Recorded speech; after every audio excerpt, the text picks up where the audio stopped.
you're looking to dive into topics on how to live a happier, healthier, more fit, and long lifespan, then you've come to the right podcast. Livin the Dream with me, Coach Damian Evans. Together, we will explore the topics on all things health, fitness, and wellness. Together, we will be lifelong learners on this journey to living the ultimate dream.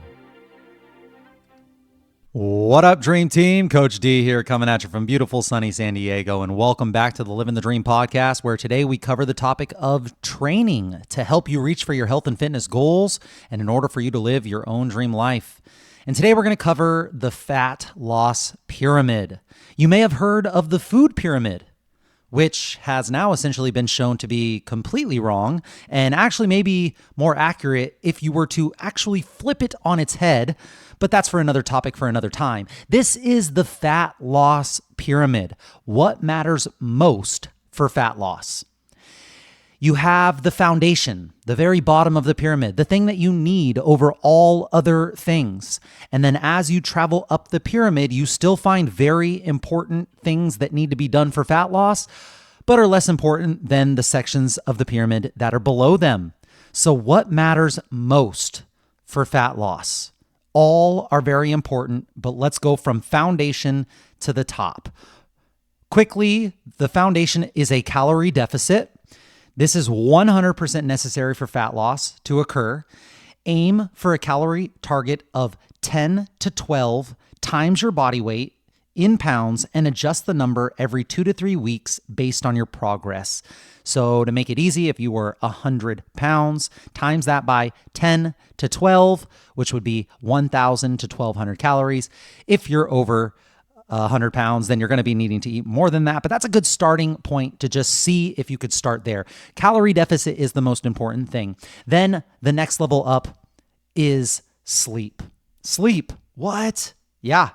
Ideally, at least 7 to 9 hours per night. Sleep is essential in controlling your hunger, staying in a calorie deficit, and being able to be effective in your workouts. We'll go a little bit more in depth in a little bit. So calorie deficit, then sleep, and then protein. Protein. Not only does protein allow you to build and maintain your muscle, it also helps you to feel fuller despite being in a calorie deficit, which is very important. Up another level, we have strength training. Strength training is next. Maintaining your muscle mass and possibly adding more muscle mass while in a calorie deficit, which is crazy, but can be done, is essential in improving your metabolism. Strength training. And at the top of this fat loss pyramid, we have put NEAT and then cardio. So NEAT is your non-exercise activity, your activities of daily living, and cardio. While cardio isn't 100% necessary, cardio improves your overall heart health and it helps to keep you in a deficit. And then we can also put in things like drinking enough water and making sure that you're not deficient in micronutrients at the very top of this pyramid. But if we were to do just the big boulders, the big rocks of this fat loss pyramid, we have losing weight. It comes down to maintaining a negative energy balance, being in a calorie deficit. It seems simple enough, but actually keeping that calorie deficit can be a huge challenge, as I'm sure a lot of you already know if you've tried to track your calories or if you've tried to diet before. So while being in a calorie deficit, it is essential for losing weight. There are a number of things that will contribute to being successful at maintaining that deficit. And being in a calorie deficit is super tough because there are two sides of the equation. There's the calories in and there's the calories out. The calories in is a little bit more manageable, but it's still, there's so many variables. Unless you actually eat only whole foods, and unless you weigh your food and you are very, very diligent about tracking all of the sips, the dips, the licks, the little nibbles, all the things that go into your body, it's going to be tough, especially if you're going off of food labels, because food labels have been shown to be, they are allowed to be plus or minus 20% off on their calories. So food manufacturers that are trying to sell a lot of food, especially processed food, they are probably incentivized to err on the side of guessing a little bit lower on those calories. Maybe they do it on purpose, maybe they don't, but they are incentivized to have a lower calorie count than it is. So if you're using those food labels, 20% up or down, that is a huge variance. If you're eating out, oh my gosh, you have no idea what they're putting in this food to cook it, that you have no idea what kind of sauces or salts or seasonings or whatever they're putting into this. Fats, they could be putting in tons of different fats that you have no idea. It's just impossible to track. The only way to really know is if you eat only whole natural foods and you weigh everything you eat, which is a doozy of a task if you've ever done that. And that's just the calorie in portion, which is a little bit more manageable than the calories out portion. Your body is an adaptation machine. If you want to read an incredible book by Herman Poncer called Burn, it will lighten up all of your awareness to how the body burns calories and just how hard it is for you to understand the human metabolism. I've heard some people say that the human metabolism is as complex as the universe, as the human brain. It is just incredibly complex. And when it comes to burning calories, there are just way too many variables to be able to guess as to exactly how many calories you are burning. And what's really crazy is that when you put yourself into a calorie deficit, your body is super smart. You've evolved to go through these times of food scarcity. So when you go into this calorie deficit, your body is going to pare down some of the energy that you use throughout the day. So while you think you may be burning 600 calories at this group fitness class, and you think that you're tracking your calories properly, what's actually happening is you're taking that 1 hour workout and then your body is paring down all the energy that it usually takes for you to do your daily tasks. When the remote's across the room, you decide that you're going to watch this TV channel instead of going across the room to get the remote to change it, when normally you would have the energy to go across the room. Maybe you would take that extra trip from the store to your car and then back to the store. And this time, no, you know what? I guess I don't really need that gallon of milk. I'm going to actually do that tomorrow. So these little tiny things that you may not even recognize throughout the day, your body does such a good job at maintaining homeostasis and making sure that you will survive this calorie deficit. So all that to say is that the two sides of the equation are so hard to be able to manage. The best way to do it is to find as much consistency as you can. Eat about the same meals every day and try to see if you can adjust little tweaks here and there. I know a lot of people that eat the same breakfast, the same lunch, and then they have different dinners all the time. And bodybuilders, what they'll do is they'll have the same 3 meals every single day for weeks, and then they'll track and see what that's doing to their body. Is that making them gain weight, lose weight? Is that making them hold on to their muscle or lose muscle? Then they make little tweaks in order for them to do it. Now, there are these big rules that you can follow that will help you, like eating enough protein, which we'll talk about in just a second, or getting enough sleep, or making sure that you get enough fiber, things like not eating a bunch of added sugar. And so there are these big levers that you can pull, but really the base of this fat loss pyramid is a calorie deficit. If we move up one level, we're talking about sleep. If you're lacking sleep, your hunger hormones will be out of whack. Your cravings will go up. You won't have energy to move around as much, and you tend to make poor food decisions, which all of these things compound over time. We've talked about this study before, but they had a group of 2 people who were in the same calorie deficit. So over the few weeks of this study, they should have lost the same amount of weight. However, they deprived one of these groups to just 5.5 hours of sleep, while the other one got 8 hours of nice quality sleep, 5.5 hours to 8 hours. We know a lot of our people in our lives right now, maybe even you, are getting 5.5 hours. In this study, they both lost the same amount of weight. However, the 5.5 hour sleep group, they lost a huge majority of that weight through lean muscle mass, precious muscle tissue, which is very, very metabolically expensive. It helps to burn energy at rest. And as you lose muscle mass, you are now becoming a less inefficient calorie burning machine, meaning that you burn less calories just to keep you alive, which over time is going to add up. And that's going to be a hard task for you when your goal is to lose weight. Sleep can dictate where the weight comes from, where the fat loss goes. So get your sleep. It is a huge thing when it comes to your fat loss pyramid. Sleep starts with the morning of. So the morning of, you're getting sunlight in or on your eyes as soon as possible. You're moving your body as soon as possible. You're getting movement throughout the day. You're trying not to be under fluorescent artificial lights all day long. You're trying to see the sunset, and you're trying to get sun in your eyes around sunset. So these circadian clocks, especially in your eyes, are being set to go up and down with the sun as we evolved. Then at night, you're trying not to eat within 3 hours of bedtime, which I struggle with big time. You're trying not to drink liquids within 2 hours of your bedtime.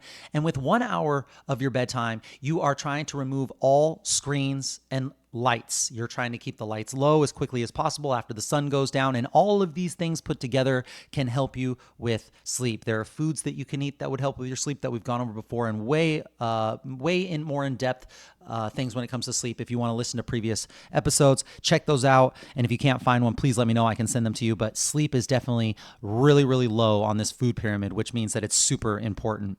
As we go up another level, we're talking protein. Protein is not only necessary to build and maintain your muscle, it also keeps you feeling full for longer. And a lot of the calories that you eat in protein end up just being burned for digesting and absorbing that protein. Protein is a huge lever that you can pull that will have many, many, many effects. Most of the average Americans now are eating around 40 to 50 grams of protein, which is not even close to where we need to be. The goal is to try to get 0.7 to 1 gram of protein per pound of desired body weight. So if I want to be 200 pounds, that's my goal right now. I want to weigh 200 pounds, and my goal is to eat 0.7 of that, which is 140 up to 200 grams of protein. Give that a shot and see how things change. Try to master that for weeks at a time and be consistent with that, and watch how things change for you. Protein, super important. Moving up the pyramid, strength training. Muscle takes more energy to maintain than fat. We already talked about it. The more muscle you have, the more calories you'll burn passively when you're not exercising, and the more that you'll want to move. Because when you have muscle, when you have strength, the easier it is for you to move your body. When you're weak, when you're tired, when you don't have muscle, you want to do as little amount of work as possible, as little amount of movement as possible. And of course, the more calories that you burn in your day, the higher likelihood that you are going to stay in that calorie deficit. So that's important.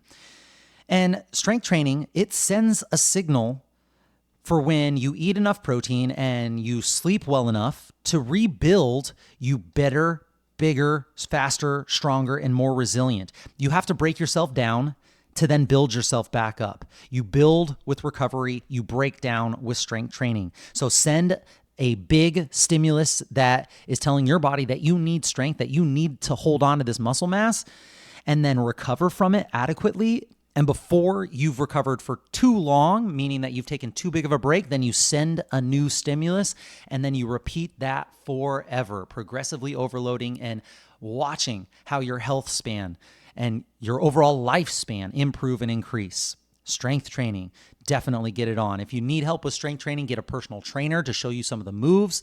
Go to a group fitness class.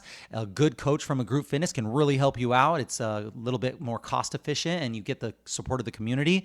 You could go to podcasts like Mind Pump, which are amazing. They have great programs, and the programs that you buy, you have videos that you can follow along to. There are options out there. The goal is to hit each major muscle group at least twice per week. If you can work your way up to 3 full body workouts a week, that's a really good split, spaced out throughout the week, Monday, Wednesday, Friday, or Tuesday, Thursday, Saturday.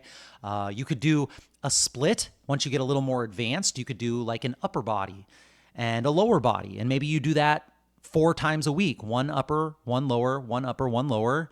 Or you could even do it into muscle groups. Push muscles, meaning like your presses, your overhead presses, your chest presses, your triceps, your pull muscles, like your back muscles, your biceps, your curl muscles, and then legs. Push-pull legs is a huge popular split, and it works really well. It doesn't really matter too much when you're starting what you do. All that matters is that you hit each major muscle group at least twice per week, and you try to do that consistently over time with enough protein and with enough sleep. And we continue to move up the pyramid. Next up is NEAT. Non-exercise activity, the most underrated and most easily manipulated lifestyle variable that gives some of the greatest results when leveraged properly. NEAT, your non-exercise activity, your daily movement. Insert movement snacks into your day. Insert movement snacks. Maybe you do 10 jumping jacks every single hour. Maybe you set an alarm on your phone for 90 minutes and you do the stairs up and down twice. Insert movement snacks into your day. Create a wide diversity of different movement nutrients in your day and watch your transformation. Take the stairs instead of the elevators every single time. No question. Park in the back where you know there's going to be spots and walk instead of trying to wait for the front spot. Take the longest route instead of always trying to find the fastest shortcut. Commit to walking on your phone calls. Every phone call that you take, go for a walk. Break up your long sedentary activity with movement breaks. Set an alarm on your phone or do 90 minutes of deep work and then take a break. Plan on how you can stack different movement activities with your sedentary behavior. For me, I love to do my mobility while I'm watching TV. If I'm watching a sports game, I'm on the floor, not on the couch, and I'm doing my mobility. Maybe it is while you're doing research for a project, you are doing deep stretches.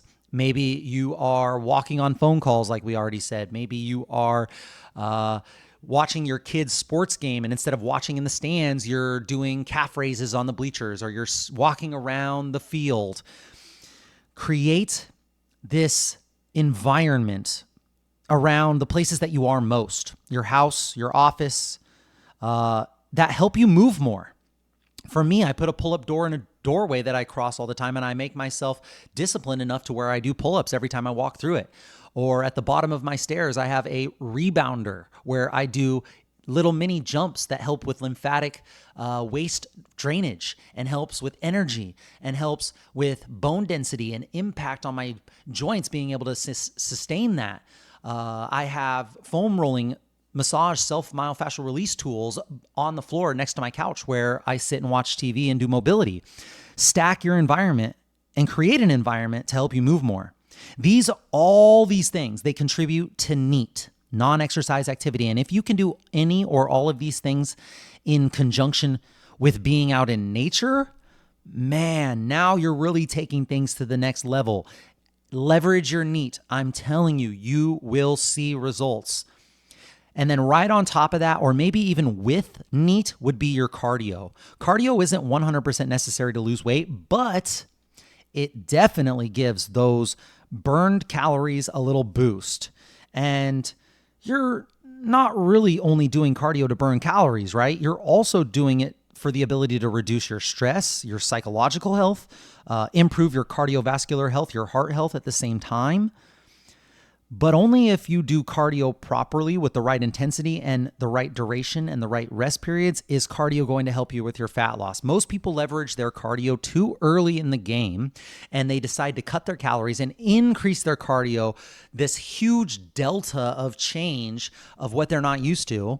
And the body will adapt. Remember, it listens. Your metabolism is a stress barometer. It reads stress and it reacts to stress. And if you push on that metabolism and it's too drastic, it will push back. And I'm telling you, you will go into a hole that you do not want to have to dig out of. I've seen it so many times. So don't up your cardio so high, so fast in your journey that you regret it in the future. Start slow, start small, start with your NEAT and your daily steps. And then you can slowly start to add in hill climbs and stair climbs. And then if you're feeling really good, you can add in little jogs here and there, maybe some sprint workouts where it's very high intensity for a very short period of time. And then once you get really, really close to your goals where you start to lose body fat and once you get really close to the end line, it starts to become a lot harder to chip away at those last percentages of fat. That's when you probably might have to leverage the 30, 45 minute, 60-minute cardio sessions. You don't have to at all, but you can. And then once you get to where you want to be with your body fat percentage, Do not stop the cardio right off the bat. If you're doing an hour of cardio 5 days a week and you hit your goal and then you completely stop and you continue eating, or you even start eating a little bit more, that rebound effect is going to be nasty. I'm telling you, do not let that happen. Learn from other people's mistakes. It's very common. Don't let that be you. So at the very top of this fat loss pyramid is your NEAT and your cardio. And yes, we could put the little cherry on top by saying drinking enough water and keeping your stress levels low are all very important. So stress management techniques like breathing every day, meditation, journaling, drinking enough water, take your desired body weight or your lean muscle mass and divide it by 2. And that's about how many ounces of water you should be drinking a day. And then, of course, if you have the ability to, test your mineral levels, your vitamin levels, and make sure that you're not really deficient in anything. If you are deficient in anything, supplementing with that vitamin or mineral could be a game changer, but it's going to be definitely supplementation is the top percent. So we got the fat loss pyramid at the base. We're looking at calorie deficit and then sleep and then protein and strength training, making sure that strength training is sending a signal for you to want to keep that muscle mass. Your NEAT is next, your non-exercise activity, your daily movement, and your cardio, and then your water and your supplements and your vitamins and minerals at the top. Stress management is going to be really important. And then the foundation of everything could be a community that helps keep you accountable and helps keep you enjoying what you're doing. And that's it, my friends. Thank you so much for joining me on this Training Tuesday episode of the Livin the Dream podcast. Please share the knowledge that you gain with your friends and family and hold each other accountable. And if you enjoyed this content, it really does help a ton if you could post on your social media stories a screenshot of this episode and include one takeaway that you learned and make sure that you tag me and share your journey. It's a really nice non-cost way to support this podcast, and it really, really does help. Tag me at livingthedream_podcast or at Coach Damien_SD and let us know how this episode benefited you. Let us know what we missed. Let us know what we got wrong. Tell us if you have had any experience with any of these things on the fat loss pyramid, or if you would add or take away anything from this fat loss pyramid. We want to know.